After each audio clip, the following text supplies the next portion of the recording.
sa ating bayan, pero kailangan kong ako ay maglakbay. Alang-alang sa pamilya, mga anak at mga magulang, upang magkaroon ng magandang buhay. Masakit man para sa akin ang malayo sa aking pamilya, pero wala akong magagawa. Akala nila masarap ang buhay abroad, nagtitiis sa hirap, pagod, obligado.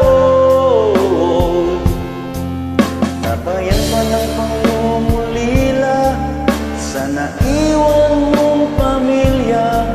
Di mo na malayan, tumutulo na ang iyong luha.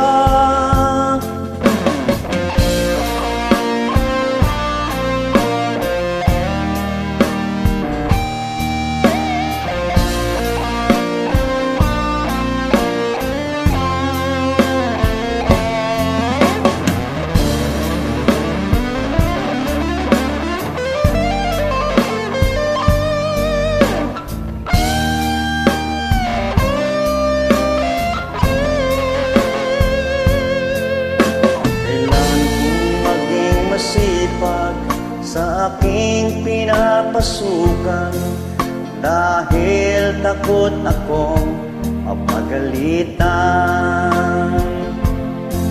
Minsan ako'y natataranta kapag ang bus ko ay sumisigaw na, mukhang bibig ba ay awla surang-surang. Pagdating ng sahurang, ang sweldo kong pinahawakan, kinabukasan resibo na lang ang naiwan. Akala nila masarap ang buhay abroad,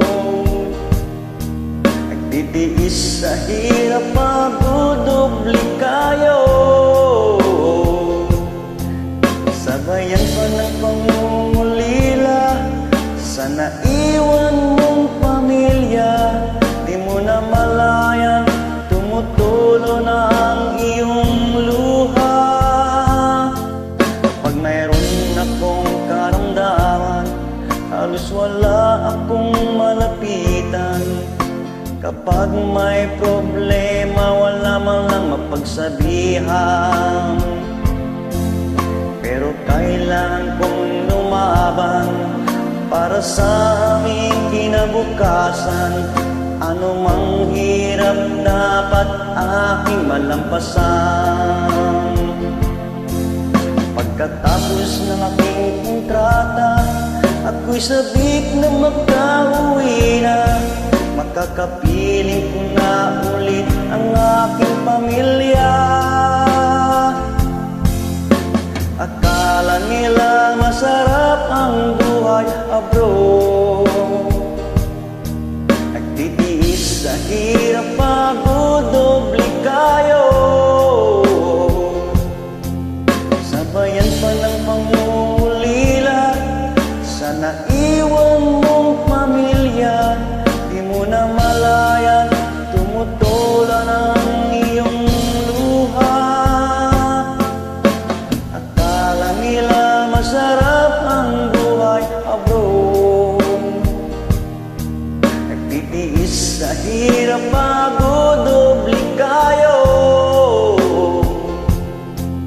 Sabayan pa ng pangungulila sa naiwan mong pamilya.